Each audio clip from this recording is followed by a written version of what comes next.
እንዲሰው ወንጀል ሰርቻለሁኝ ብሎ በተናገረ ቁጥር እንደ አዲስ ይጻፍበታል። ዝሙት ላይ ወደቀችው ከ5 ዓመት በፊት ነው። አሁን ልታገባ ፈልጋ ነው ወይስ እንዴት ነው? ነብዩ ማለት ያው ነብይ ያልሆነው ሰው ነብይ ማለት ውሸት ነው። የውሸት ስም ለምን ታሸክመዋለህ? ነብይ ሳይሆን በግራ በኩል 3 ጊዜ ትፍትፍ ይበላውዝ ቢለምሽጣሩ ብቻ ያው አንዲ ሰው ላድርግ ካለ አታድርግ ብሎ መከልከሉ ይከብዳልና ይሞክር። የሚቀበለው አላህ ነው እንግዲህ وما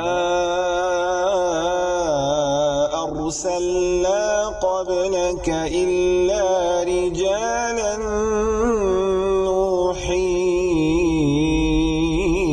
إليهم فاسألوا أهل الذكر إن كنتم لا تعلمون.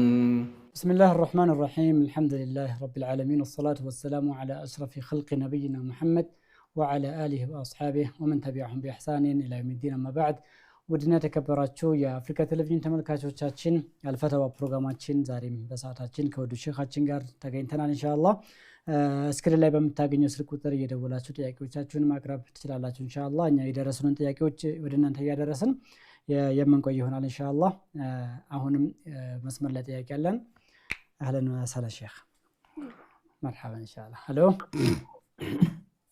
السلام عليكم. وعليكم السلام ورحمة الله وبركاته. ጥያቄ ነበር። اهلا. አንድ ሰው ነውና አንድ ሰው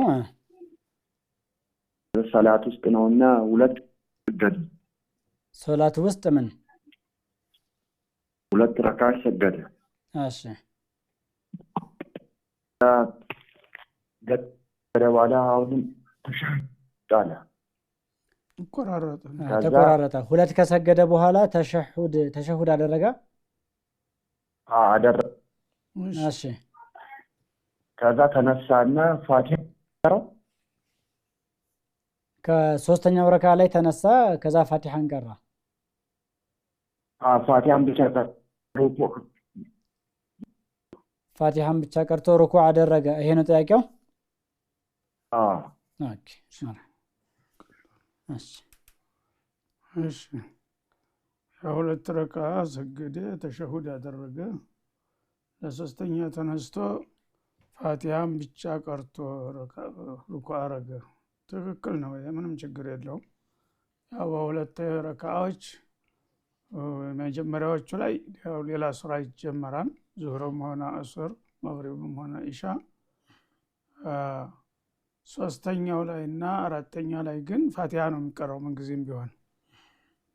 ተሸሁድ በኋላ ተነስቶ የሚጀምረው ሶስተኛም ይሁን አራተኛም ይሁን ፋቲሃ ብቻ ነው የሚቀረው በመሰረቱ፣ ሌላ አይጨመርም። مرحبا. ሌላኛው ሁለተኛው ጥያቄያችን ሼኽ፣ አንድ ሰው በየወሩ የሚቀበለውን ደሞዝ ኒሳብ ካልደረሰ ወይም ሳይቀመጥ ወጪ ያደርጋል ከስሩ ዘካ አለበት ወይ? የመጀመሪያ ጥያቄው ሆኖ ደሞዙን ደግሞ አጠራቅሞ ለዘካ ቢደርስ እንዴት ነው የሚያሰላው ዘካውን የሚል ነገር አለ። ደሞዙን እየተቀበለ ተስር ወጪ እያደረገ ተርፈታላለው ዘካ የለበትም። ተርፎ ተደሞዙ ያው እየተቀማጭ እያረገ ኒሳብ ከሞላ ኮታው ከሞላ ነው። ኮታው እስካልሞላ ድረስ አፍተጅ ነው፣ ሀብታም አይባልም፣ ዘካም አይኖርበትም ማለት ነው። ከዛ ደግሞ ደሞዜን አጠራቅሜ መጨረሻ ስንት ነው የሚለው ያው የኮታው ደርሶ ከሆነ ያጠራቀምከው ያ 85 ወርቅ ግራም ሊገዛ የሚችል ካለህ አመት ከሞላው ያንን ከ102.2% ከመቶ ብር ለምሳሌ 2 ብር ተኩል ሂሳብ አስበህ ትከፍላለህ ማለት ነው። በ40 ብር እሱ በ40 ሺህ ብር 1 ሺህ ይደርስበታል።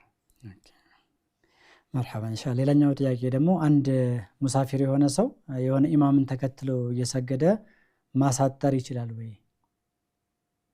ወይስ ኢማሙ ጋር አብሮ መጨረስ መቻል አለበት? ኢማሙ ጋር ከገባ ኢማሙ ጋር ነው መጨረስ ያለበት።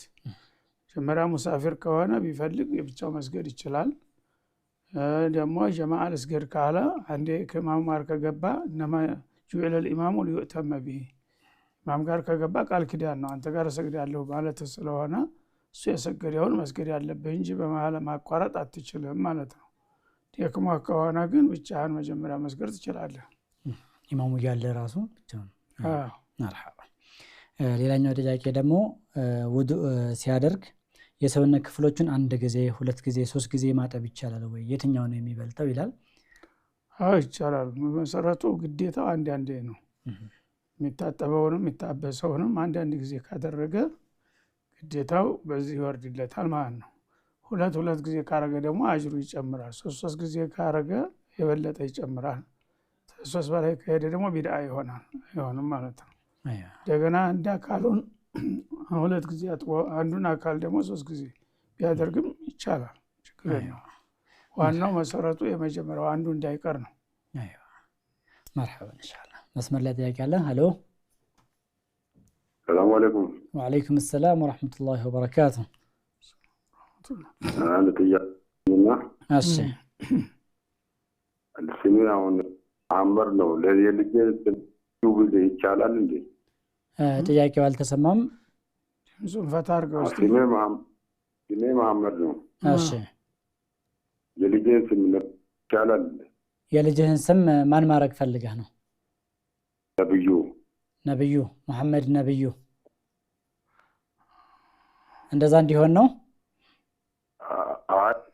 ነብዩ መሐመድ አሁን ስሜ መሐመድ ነው። ልጁ መሐመድ ሲሆን መሐመድ ነብዩ ሊሆን ነው። ነብዩ መሐመድ ሊሆን ይመጣል ይሆናል እንደ ብዬ ነው። አትቸገር ወንድሜ፣ አይሆንም። ነብዩ ማለት ያው ነብይ ያልሆነውን ሰው ነብይ ማለት ውሸት ነው። የውሸት ስም ለምን ታሸክመዋለህ? ነብይ ሳይሆን ሌላ የነብዩ ስሙን ከፈለክ አህመድም የነብዩ ስም ነው። አህመድ በለውና አህመድ መሐመድ ይሆናል። እሺ መርሐባ ኢንሻአላህ። አህመድ መሐመድ። እሺ ኢንሻአላህ መርሐባ። በዚሁ አጋጣሚ ስሙም ወጥቷል ኢንሻአላህ። መርሐባ። ሌላኛው ማንበብ መጻፍ የማይችል ሰው የተሸሁድን ከፊሉን አውቆ በከፊሉ ቢሰግድ እንዴት ነው ሶላቱ ተቀባይነት አለው ወይ? ማንበብ መቻል አይደለም እንትኑ ሰው በቃል ያስተምርህ። ሄደህ ማንኛውም መስጂድ ተህየቱን አስተምረህ ብትላቸው ያስተምሩሃል። ማንበብ መጻፍን ባትችል ሰምተህ እነሱ የነገሩህን አጥንተህ አትስነፍ። ስንፍና እንትናቷን ተህያ ምን አላት? አንድ 5 ደቂቃ አትጨርስም እሷን ለማሐፈዝ። ሄደህ አንዱ ሰው ተህያቱን እስቲ ንገረኝ ብትለው ተህያቱ ሊላሂ ወሰለዋቱ ወጠይባቱ ሰላም አለይከ አዩሃ ነቢዩ ወረሕመቱላሂ ወበረካቱ ሰላም አለይከ ወዐላ ኢባዲላሂ ሷሊሒን ለመጨረስ ነው። ይህንን ማንበብም መጻፍም አያስፈልገውም። አንድ ሰው በአካባቢ መስጂድ ማንኛውም ሰው ንገረኝ ብትለው ሊነግርህ ይችላል፣ አብዱሁ ወረሱሉሁ የሚለው ድረስ። ከዛ በኋላ አላሁመ ሰሊ ዐላ ሙሐመድ ወዐላ አሊ ሙሐመድ ከማ ሰለይተ የሚለውን ተጨመርክም ጥሩ ነው። ካልቻልክም አብዱሁ ወረሱሉሁ ከደረስክ ችግር የለውም። ይሄ ሰነፍ ሆኖ መሐፈዝ ለሚሰንፈው ነው። ግን ትልቅ ሰው ሆኖ መያዝ አልችል ብሎ ግማሿን ብቻ ቢያውቃት ምናልባት የሚችለውን ያድርግ። ጭራሽ ሞክሮ የሚያቅተው ከሆነ የሚችለውን ያድርግ። ችግር መርሐባ ኢንሻአላህ። መስመር ላይ ጥያቄ አለን። ሄሎ ሰላም አለይኩም። ወአለይኩም ሰላም ወራህመቱላሂ ወበረካቱ። አንድ ጥያቄ ነበረኝ። አህለን መርሐባ። እህቴ ታዝሙት ባደር እህቴ እሺ። እና ወደ አላህ መመለስ ምን ማድረግ አለ ወጪ ማለት ነው? አይዋ በእህትሽ ያው ዝሙት ላይ ወደቀችና ወደ አላህ Subhanahu Wa Ta'ala መመለስ ትፈልጋለች። ምን ማድረግ ነው ያለባት ነው ጥያቄው መሰለኝ። እና ዝሙት ውስጥ ከገባች ወደ 5 ዓመት ምናምን አሁን ደግሞ ኒካል ለምታገባው አለበት። ጥያቄው ዝሙት ላይ ወደቀችው ከ5 ዓመት በፊት ነው። አሁን ልታገባ ፈልጋ ነው ወይስ እንዴት ነው? አዎ ኒካል ይተከራል። ኒካል ከሰሩ በፊት መናገር እሷ በስተት ላይ ቆይታለች። አሁን ትዳር ልታገኝ ነው። ስለዚህ እንደዚህ ስራ ነበር ብላ መናገር አለባት ነው የምትይው? አይ የጠየቀችው ነው ወደ አላህ ተመለስ ተውበት ምናምን አድርጋለች። አሁን ለምታገባው ባል እሺ خلاص መናገር አለባት ወይ? መናገር የለባትም፣ ክልክል ነው። ለማንም ሰው ሀታ ላንቺ እንኳን መንገር አልነበረባትም። እንደ ሰው ወንጀል ሰርቻለሁኝ ብሎ በተናገረ ቁጥር እንደ አዲስ ይጻፍበታል። ስለዚህ ለማንም መንገር የለባትም። ለወደፊት ግን አቋም መያዝ አለባት። እንደለመድኩኝ ደግሞ ተዳር በኋላ ወደዛ መለሳለሁ የምትል ከሆነ ያ ችግር ነው። አለበለዚያ ያው ተሳስቻለሁ ብላ ነዲማ አላህ ይመረኛል ብላ ተመለሰ ተልባ ለሰውየው መንገር የለባትም። ለማንም ሰው ማውራት የለባትም። ሳወራች ስሟ ይጠፋና ነገ ያብቻው ሊፈርስ ይችላል፣ እንዲህ አይነት ነገር መረጃ ከወጣ ማለት ነው። ስለዚህ አሁን ያንን በእሷና በጌታዋ መካከል ጌታዬ ማረኝ ተሳስቻለሁ ብላ ተጸጽታ ያው ኢባዳዋን ታጠናክር ወደፊት። ይሄን መናገር ግን የለባትም ነው። ሀታ ቢጠይቃት እንኳን ያው የመናገር ራሱን ማጋለጥ አይገባውም ማለት ነው። መርሐባ እና ኡስታዝ አንድም ጥያቄ እሺ ጠይቄ ሌላ ምህት እንትን ሌላ ምህት ማለት ነው እንዴ? አክስቷ ጋር ነበር። አክስቷ ጋር የሚለውን ብቻ ነው የሰማነው። ድምፅሽ የቆራረጥሽው ነው። ለምን አከታትለሽ አትናገሪም? የአክስቷ እናት ሞት እሷ ማገዝ ለ2 ወር አክስቷ ጋር ነበር እና ያቺ አክስቷ መጨረሻ ብር ወስደሽብኛል እንትን አለቻት ማለት ነው።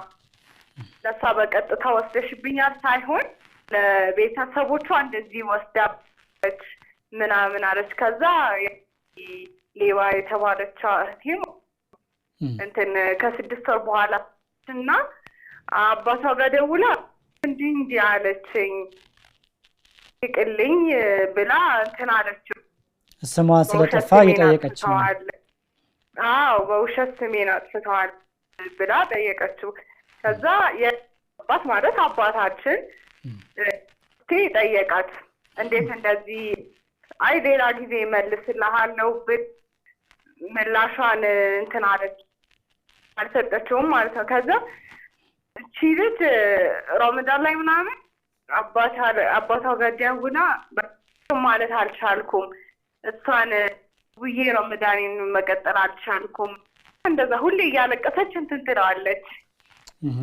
እሺ እና እህታችን እሷን ግዴታ ይቅር ማለት በንጹህ ባር እንትና ማለት ከፈለገች እሷን ቤቷ መግባት አለባት ግዴታ ነው። ብትርቅ ዝምድናን በመቁረጥ ጥያቄው መርሐባ ጥያቄው ባጭሩ ያው ያሳደገቻት የሆነ ሰዓት ላይ ገንዘቤን ወሰደችብኝ ብላ ስሟን አጠፋች። አባቷን ጠይቅልኝ እኔ የለሁበትም ማለች። ያው ሴትዮዋ ሳትመልስ ቀረች ምላሹን። ይቅርታ ማድረግ አልቻለችም። ይቅርታ ሳታደርግ ብትቀጥል ይሄ ነገር ዝምድና መቁረጥ ነው ወይ ነው ዋናው ጥያቄ? መርሐባ አሁን ይቅርታ መጠየቅ አስፈላጊ ነው። ያላግባብ ስምን ያጠፋ ሰው ይቅርታ መጠየቅ ይኖርበታል። አፉ መባባል አለባቸው። መኳረፉ ለሁሉም አይበጃቸውም። ተኳርፈው ካሉ ኢባዳቸው ተቀባይነት ያጣል።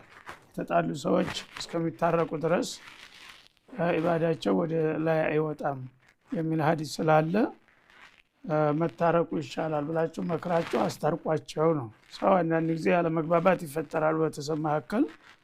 ያው አድርጋም ከሆነ አላደረገችም ከሆነ አላህ ነው የሚያውቀው። አንቺ ለማንኛውም ስም አጥፍተሻል ይቅርታ ጠይቂ በሉና እንድትጠይቅና አፉ እንዲባባሉ አድርጉ። በረመዳን ወር መውጣት ያለበትን የገንዘብ ዘካ ለድሆቹ እንዲረዳቸው በማሰብ ከረመዳን በፊት ሻዕባን ላይ መውጣት ይቻላል ወይ ይላል? አዎ ዳም ይመረጣል። ሰው በተለምዶ ዝም ብሎ በረመዳን አጅሩ ይጨምራል በሚል ሰዎች እየተቸገሩ ዝም ብሎ ይቆያል። ያ አግባብ አይደለም። ቀድሞ መስጠት ሀታ አመቱ እንኳ ባይሞላ ቀድሞ መስጠት ይችላል። ከሞላ በኋላ ደግሞ እንደሞላ ነው መሰጠት ያለበት እንጂ ገና ረመዷን መጠበቅ አስፈላጊ አይደለም። መርሐባ። ሌላኛው አንዲት በስራ ምክንያት የምትደክም ወጣት ሶላትን አልፎ አልፎ ለረጅም ቀናት ትተዋለች ከ15 እስከ 20 ቀን እና እናትየዋ በተደጋጋሚ መክራታለች መሰለኝ። የእናትየዋ ምክር ምን መሆን አለበትና ምን ማድረግ ነው ያለባት ያለች ነው። አዎ በምክሩ ትቀጥል። ሌላ ደግሞ እሷ የምትሰማው የምታከብረው ሰው ካለ ሌሎችም እንዲመክሯት ታድርግ። እኔ ያው ብያለሁኝ። እስቲ በጓደኛም ጎረቤትም ዘመድም ታለ እሷ የምትሰማው ሰው ታንዲ ሰው ሁለት ሰው ሶስት ሰው ሲናገረው ይሰማዋል አንዲ ሰው። ሌሎችም እንዲመክሩ አድርጊያት፣ ዱዓም አድርጊላት። አላህ ሂዳያ ይስጥሽ ይላል። መርሐባ። መስመር ላይ ያለን ሄሎ።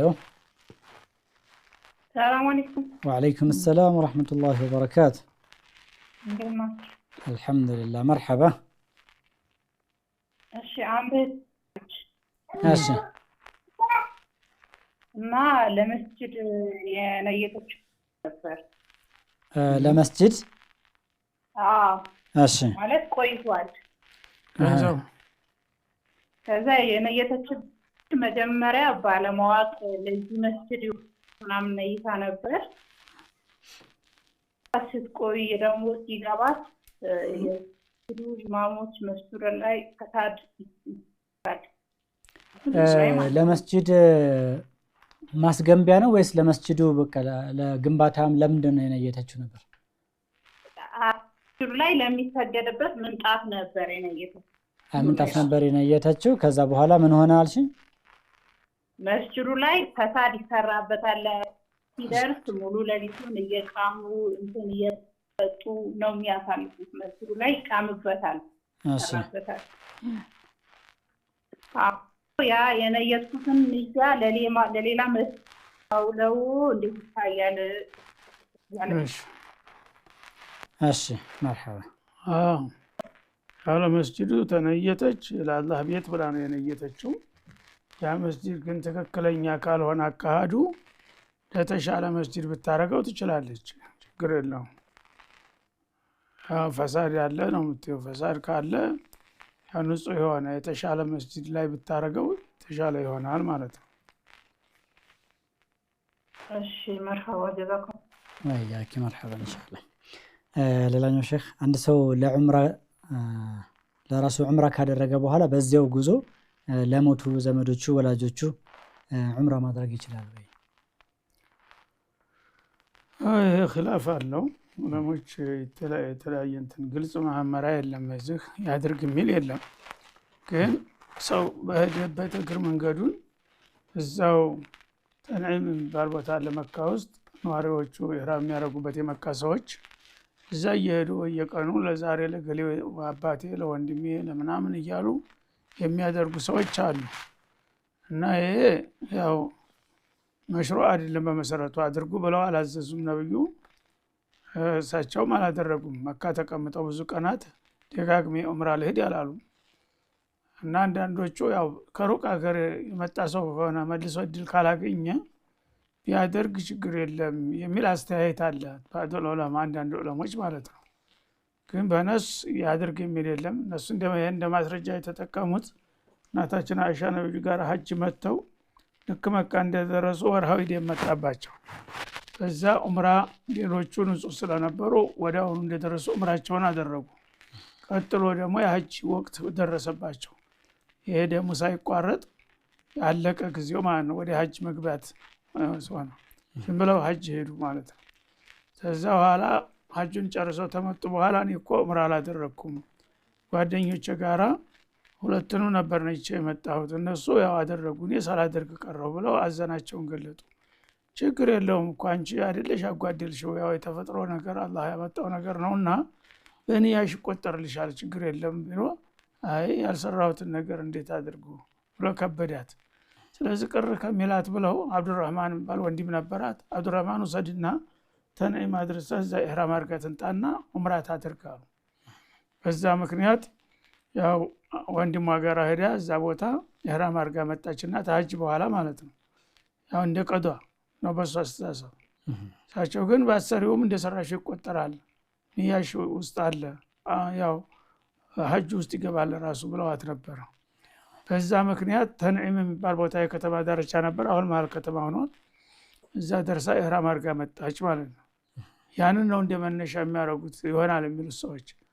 ያ ግን ይሄ የተለያየ ነው። እሷ ኢህራም አድርጋ ያው ጧፍ ማድረግ ስለማይቻል ጧሃራ ያልሆነ ሰው በዛ ምክንያት ነው ያለፋት እንጂ ኢህራሟን መጀመሪያ ሐርማ መታለች። ያን ነገር ደግሞ ካልሰራሁት እንደዝም ብሎ ይሆንልኛል ብላ ቅሬታ ስላላት ደስ ይበላት ብለው ነው ያደረጉት እንጂ ሐታ አብዱረህማንም አብረሃ ሐረም አልተባለም። ሌሎችም ሰሃቦች አብረው የነበሩት ሁሉ አላደረጉም። እና ቅያሱ የተሟላ አይደለም፣ ስርዓቱን ያሟላ አይደለም። ብቻ ያው አንድ ሰው ላድርግ ካለ አታድርግ ብሎ መከልከሉ ይከብዳልና ይሞክር። የሚቀበለው አላህ ነው እንግዲህ ተተቀበለውም ታልተቀበለውም እዛ ሂሳቡን ያገኛል እንጂ ያን ያህል አይመከርም ማለት ነው በአንድ ጉዞ ደጋግሞ መሄዱ። مرحبا ان شاء الله شكرا شيخ. الو ሰላም አለይኩም። وعليكم السلام ورحمة الله وبركاته. ጥያቄ ነበረኝ። እሺ مرحبا። የሞተ ሰው እንደዚህ ታሞ ምንድን ነው የሞተ ሰው ሁሌ ምን አልሽን? ታሞ ይታያል። ታሞ የሞተ ሰው ታሞ ይታያል። ታመና ይታያል ሁሌ ከምናም ፍች ነው ማለት ነው። የህልም ፍች ለማንኛውም ያው ዱዓ አድርጉለት። ሰደቃም ከቻላችሁ ሰደቃ አድርጉለት። አላህ እንግዲህ አንድ ነገር ችግር እንዳለው ያሳያል ማለት ነው። ስለዚህ እስትግፋር አድርጉለት፣ የምትችሉትን ነገር አድርጉ። ኢባዳ ቤተሰብ የሆነ ሰው ማለት ነው። ምናልባት ዕዳ ካለበት የሰው ሀቅ ካለበት ደግሞ ጠይቃችሁ የሚከፈል ነገር ካለ ክፈሉ። ኢንሻአላህ የሆነ ነገር ኸይር እንዲሰራ ይፈልግ ይሆናል ማለት ነው ኢንሻአላህ። ሌላኛው ጥያቄ ሰላም አለይኩም ወራህመቱላሂ ወበረካቱ። በእናቴም በአባቴም በኩል ያሉት ዘመዶቻችን ክርስቲያኖች ናቸው። በእናቴ በኩል ያሉት ጥሩ ናቸው፣ ይቀርቡናል፣ እኛም እንጠይቃቸዋለን። በአባቴ በኩል ያሉት ግን አይወዱንም እና ደግሞ እኛን መጉዳት ነው የሚፈልጉት። ለዛ ስለሆነ አንቀርባቸውም። በአጋጣሚ ካልሆነ ደግሞ አንገናኝም። ይሄ ዝምድናን መቁረጥ ይሆናል ወይ ይላል። በምትችሉት ምናልባት ይጎዱኛል ማለቱ ተረጋግጦ ከሆነ ጉዳት እንደሚያመጡ ከተረጋገጠ ያው ተመጎዳዳቱ ማቆሙ ይሻላል። እንደገና ደግሞ ቢያንስ በስልክ አናግሯቸው፣ ጠይቋቸው፣ ደህና ናቸው ወይ ምናምን ብላችሁ ማናገር ትችላላችሁ። ሰው በሚችለው አቅም ታደረገ ግድ ብዙ አገልግሎት ባይሰጥም ችግር የለውም እና ጉዳት በመቀራረባችን ጉዳት ይደርሳል ብላችሁ እርግጠኛ ከሆናችሁ ተጉዳቱ ለመዳን ብትቆጠቡ ችግር የለውም። ግን እንደዛም ሆኖ በስልክ ማናገር መጠየቅ ያስፈልጋል ማለት ነው።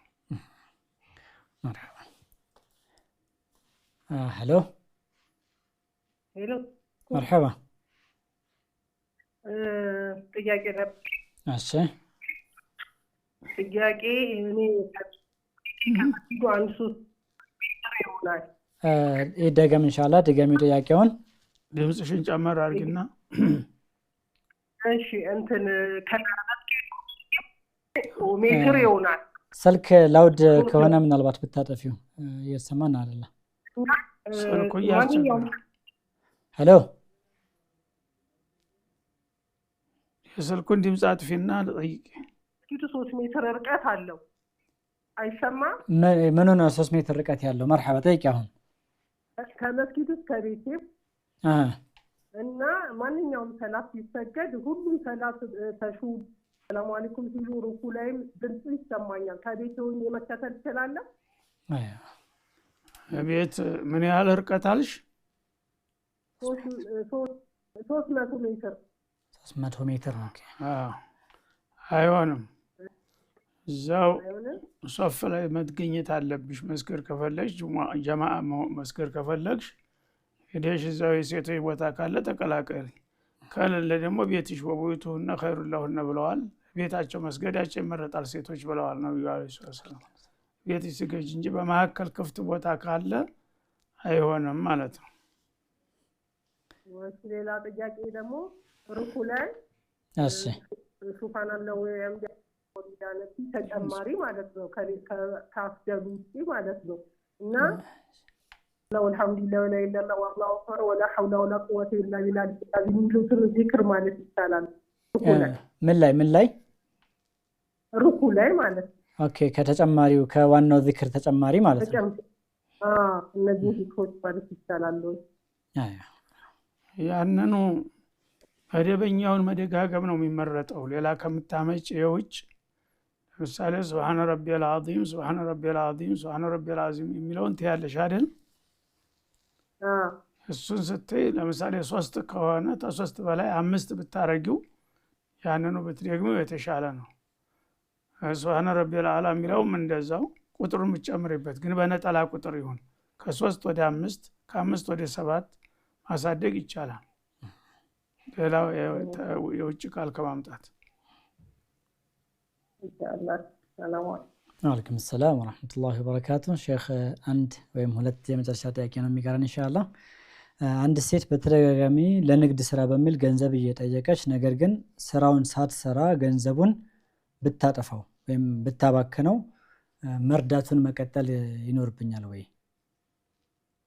ኮይን መከሯታ በየጊዜው እየወሰድሽ አንቺ ራስሽ እንድትችይ ነው ስራ ስራ የምንልሽ። ታጠፋሽው እኛ ዝም ብለን መስጠቱ ምን ትርጉም አለው? ይሄ ከሆነ ያው እኛ እናቆማለን ብሎ ማስጠንቀቅ ነው።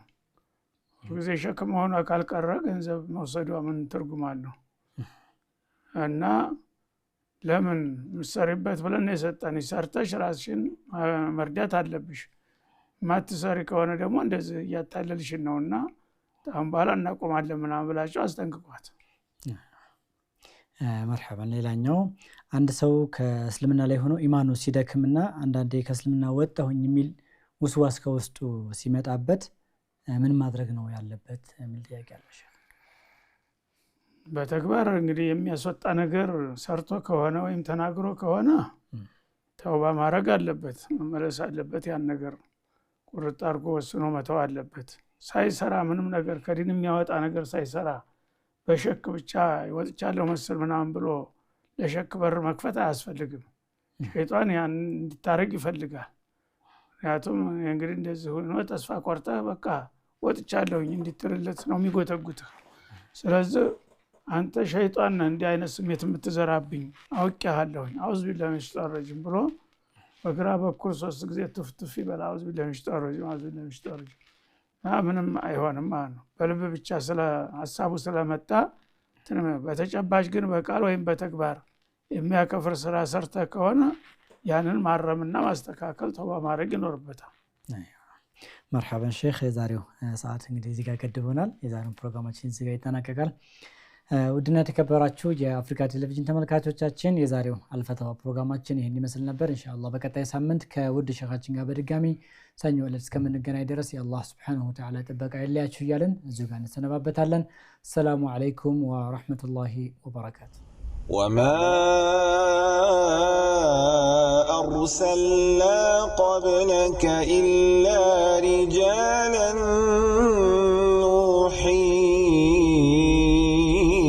إليهم فاسألوا أهل الذكر إن كنتم لا تعلمون